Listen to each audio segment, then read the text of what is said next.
যোৱাকালি তিল দি মাছৰ আঞ্জা এখন বনাইছিলোঁ। সকলোৱে জানেই বাৰু কেনেকৈ বনায়। মই কেনেকৈ বনাইছিলোঁ তাকেহে দেখাইছোঁ। তিল অকণমান লৈছোঁ, জলকীয়া 3টা আৰু পিঁয়াজ এটুকুৰা, আদা গোটেইখিনি পিচি লৈছোঁ। অকণমান আলু ৰাখিছিলোঁ। অমিতা ভজা কেৰাহীটোতে অকণমান তেল দি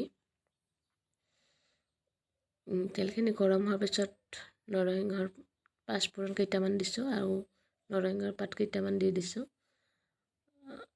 বিশেষ একো দিয়া নাই আৰু তাৰপিছত আলুখিনি দি অকণমান ভাজিছোঁ। আলুখিনি অকণমানেই আলু ৰাখিছিলোঁ, আলু নিদিলেও হয় বাৰু, তিল থাকিলে এনেও মাৰটো ধৰে, কিন্তু তথাপিও আছিল যিহেতু দি দিছোঁ অকণমান। আলুখিনি ভাজি লৈছোঁ ভালকৈ।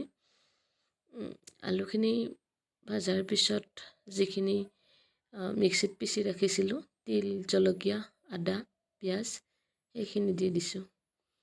সেইখিনি দি অকণমান লৰাই ভাজি গেছটো একেবাৰে ল'ত ৰাখিছোঁ। অকণমান ভাজিছোঁ। ভাজি পেলাই তাত অকণমান পানী দি আগতে ভাজি লৈছোঁ। তাৰপিছত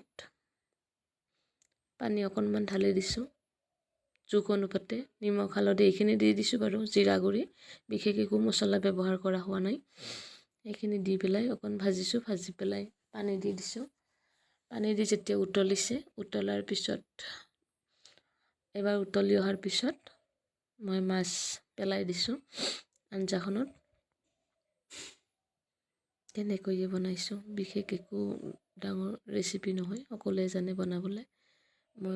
মই কেনেকৈ বনাইছোঁ, মই কেনেকৈ বনাওঁ সেয়াহে দেখুৱাইছোঁ আপোনালোকক। যদিহে ভাল পাইছে তেনেহ'লে ভিডিঅ'টো লাইক কৰিব আৰু পেজটো ফ'ল' কৰিবলৈ নাপাহৰিব। ধন্যবাদ।